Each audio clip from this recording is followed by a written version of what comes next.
कई बार आलस्य की वजह से अच्छे अच्छे अवसर भी हाथ से निकल जाते हैं। जीवन में अगर कुछ हासिल करना है तो सबसे पहले आलस्य को छोड़ना होगा।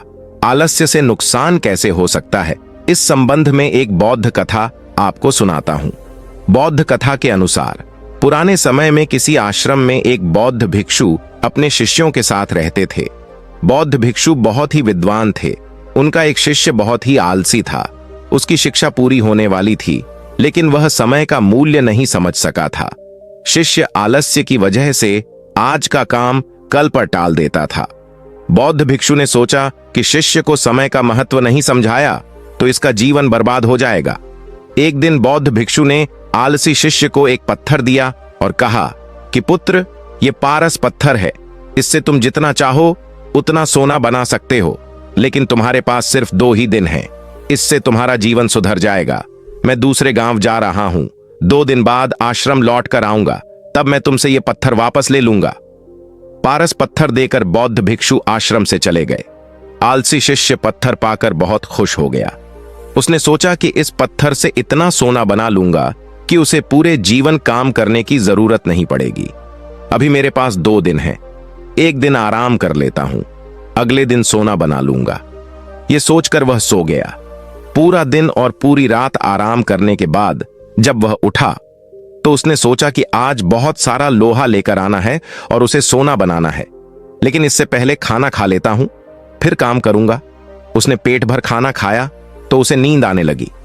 अब वह सोचने लगा कि कुछ देर सो लेता हूं, सोना बनाने का काम तो छोटा है, शाम को कर लूंगा, और उसे गहरी नींद आ गई। शाम हुई और जब उसकी नींद खुली तो तब तक सूर्यास्त हो चुका था। जैसे ही शिष्य उठा तो उसने देखा कि उसके गुरु लौट आए हैं। गुरु ने शिष्य से कहा कि अब रात हो चुकी है, 2 दिन पूरे हो गए, इसीलिए अब वह पत्थर मुझे लौटा दो। पत्थर देते समय शिष्य को अपनी गलती का एहसास हो गया। उसे समझ आ गया कि समय मूल्यवान है, इसे आलस्य से बर्बाद नहीं करना चाहिए। इस कहानी से हमें यह सीख मिलती है कि एक बुरी आदत की वजह से कई बार बड़े बड़े अवसर भी हाथ से निकल जाते हैं। इसीलिए अगर आपको जिंदगी में एक कामयाब इंसान बनना है तो आलस्य को तुरंत त्याग देना, नहीं तो आपके पास पछताने के अलावा कुछ नहीं होगा। अगर ये कहानी आपको अच्छी लगी है तो चैनल को सब्सक्राइब कर लें और कमेंट में नमो बुद्धाय जरूर लिख देना। एक बार की बात है, पहाड़ी के नीचे बसे एक छोटे से गांव में एक नौजवान लड़का रहता था। वह लड़का अपने गांव में अपने आलस्य और कामचोरी के लिए प्रसिद्ध था। सभी गांव वाले उसे आलसी कहकर ही पुकारते थे, क्योंकि वह पूरे दिन एक पेड़ के नीचे पड़ा रहता, झपकियां लेता और अपने भविष्य के बारे में अच्छे अच्छे सपने देखता। उसके दिन ऐसे ही आलस्य में गुजर रहे थे। लेकिन एक दिन उस गांव में एक बौद्ध भिक्षु पधारे, जो कि अगले 3 दिनों तक उसी गांव में ठहरने वाले थे। बौद्ध भिक्षु इस गांव में भिक्षा मांगते और लोगों को दिन भर उपदेश देते। रात्रि में गांव के बाहर बने बौद्ध मठ में आराम करते। बौद्ध भिक्षु जब भी भिक्षाटन के लिए जाते थे या जब भी भिक्षा लेकर लौटते थे तो वह इस जवान लड़के को पेड़ के नीचे लेटा हुआ पाते। बौद्ध भिक्षु 2 दिन तक तो यह देखते रहे और बाद में यह समझ गए कि यह लड़का मानसिक आलस्य का गुलाम है। तीसरे दिन जब बौद्ध भिक्षु भिक्षा लेकर वापस लौट रहे थे तो वे उस लड़के के पास गए जो अभी भी उसी पेड़ के नीचे लेटा हुआ था। भिक्षु ने कहा, बेटे, मेरे पास तुम्हारे लिए एक काम है। मैं चाहता हूं कि तुम उस पहाड़ी की चोटी तक जाओ और मेरे लिए एक पंख लेकर आओ। लड़के ने लेटे लेटे ही अपना सर पहाड़ी की तरफ घुमाया और उसकी सबसे ऊंची चोटी तक अपनी नजर दौड़ाई।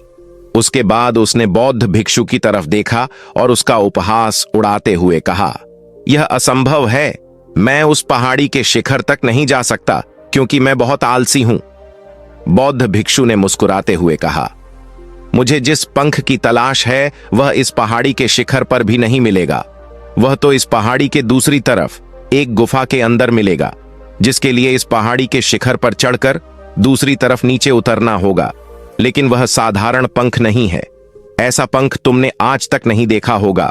वह बहुत ही दुर्लभ और सुंदर पंख है जो अपनी रोशनी बिखेरता है। बौद्ध भिक्षु की इन बातों से उस लड़के के मन में उत्सुकता जागी, क्योंकि उसने आज से पहले ऐसे पंख के बारे में पहले कभी नहीं सुना था और वह ऐसे रोमांचक सफर के बारे में सोचकर अंदर से उत्साहित हो उठा और उसने भिक्षु की चुनौती को स्वीकार कर लिया।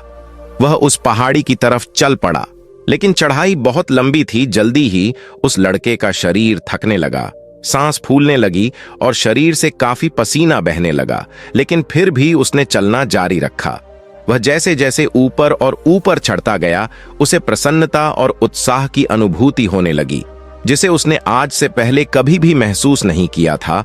अंततः जब वह कड़ी मेहनत और लंबे प्रयास के बाद पहाड़ी की शिखर पर पहुंचा, तो वह पूरी तरह से थक चुका था, लेकिन वह बहुत खुश था और उसे अंदर से आत्मसंतुष्टि का सुख हो रहा था। उसके चेहरे पर योद्धाओं जैसी मुस्कान थी, जैसे उसने कोई युद्ध जीत लिया हो। उसने पहाड़ी के शिखर से नीचे देखा। उसके सामने एक मनमोहक दृश्य था। उसने अपने अंदर एक उपलब्धि की भावना महसूस की, जो आज से पहले उसने कभी नहीं की थी। लेकिन असली चुनौती आगे थी।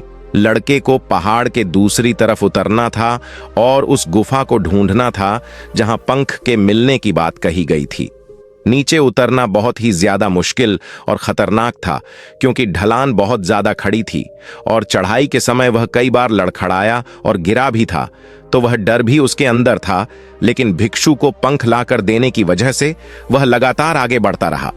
काफी मेहनत और मशक्कत करने के बाद जब वह गुफा के पास पहुंचा, तो उसने देखा पंख वहीं पड़ा हुआ था, जो गुफा के प्रवेश द्वार से छनकर आ रही रोशनी से चमक रहा था। उसने पंख उठाया और उसकी सुंदरता को देखकर अचंभित रह गया। वह कुछ देर तक पंख को ही देखता रहा, लेकिन फिर उसे याद आया कि उसे तो वापस भी जाना है। उसने खुद की तरफ देखा और चिंतित हो गया। वह बहुत ज्यादा थक चुका था और सोचने लगा कि वह पहाड़ पर कैसे चढ़ेगा और पंख को भिक्षु तक कैसे पहुंचाएगा। एक पल के लिए उसने हार मानने के बारे में सोचा, लेकिन फिर उसे वह उपलब्धि और गर्व की भावना याद आ गई जो उसने पहाड़ी के शिखर पर पहुंचने पर महसूस की थी। उसे एहसास हुआ कि उसके अंदर इस सफर को दोबारा तय करने का दृढ़ संकल्प है। वह दोबारा उस पहाड़ी पर चढ़ने लगा। उसकी मांसपेशियों में दर्द हो रहा था और पैरों में दर्द हो रहा था। उसके फेफड़े फटे जा रहे थे। वह कई बार लड़खड़ाकर गिर भी पड़ा, लेकिन उसने हार नहीं मानी। वह आगे बढ़ने के लिए खुद को प्रेरित करता जा रहा था। अथक प्रयास और कई घंटे की मेहनत के बाद अंततः जब वह बौद्ध भिक्षु के पास पहुंचा और उनके हाथों में वह पंख रखा, तो उसकी खुशी का ठिकाना नहीं रहा।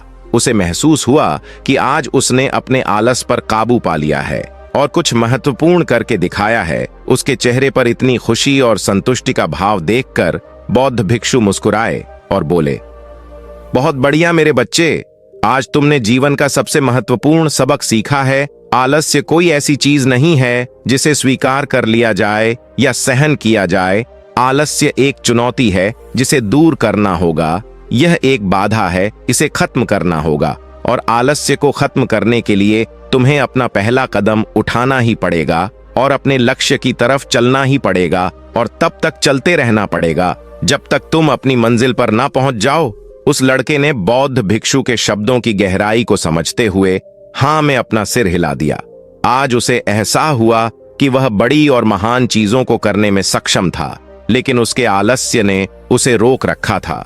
वह जानता था कि उसके पास अपने रास्ते में आने वाली किसी भी बाधा को दूर करने की ताकत और दृढ़ संकल्प है। इसके बाद भिक्षु ने उस लड़के को आशीर्वाद दिया और उस गांव से चले गए। इस कहानी से सीखने वाली बात यह है कि जब हम असंभव लगने पर भी अपने लक्ष्य को प्राप्त करने के लिए खुद को आगे बढ़ाते हैं, तब हम अपने भीतर एक ऐसी ताकत और दृढ़ संकल्प की खोज करते हैं जिसके बारे में हम पहले नहीं जानते थे। आलस्य पर काबू पाने के लिए हमें खुद को चुनौती देनी चाहिए और बड़े महत्वाकांक्षी लक्ष्य बनाने चाहिए। फिर चाहे वह लक्ष्य कितने ही मुश्किल क्यों ना हो, हमें अपने आप को लगातार अपनी शारीरिक और मानसिक परिस्थितियों से पर रख लेना चाहिए और अपनी असफलताओं और बाधाओं का सामना करने पर भी अंदर से मजबूत बने रहना चाहिए। हमें अपने लिए एक नियम बनाकर और लगातार उसे पर टिके रहकर अपनी दैनिक आदतों और दिनचर्या में अनुशासन और निरंतरता भी विकसित करनी चाहिए। हमें ऐसी आदतों को विकसित करना चाहिए जो मन न लगने पर भी ध्यान केंद्रित करने और क्रियाशील रहने में मदद करती हो। एक और महत्वपूर्ण बात, आलस्य पर काबू पाने का मतलब विकास की मानसिकता को मजबूत करना है। 9 जून 11:09 सुबह, राय एनकू जी। इसका मतलब चुनौतियों और असफलताओं को कुछ नया सीखने या अवसर के रूप में देखन, न कि हार मानने के कारणों के रूप में। विकास की मानसिकता को अपनाकर हम असफलता के बारे में अपनी सोच को नया रूप दे सकते हैं। इसका उपयोग अपने सुधार और सीखने के लिए उपयोग कर सकते हैं। और अंत में हमें अपने आलस्य के ऊपर काबू पाने के लिए अपने जीवन की चुनौतियों और अवसरों को स्वीकार करना ही पड़ेगा।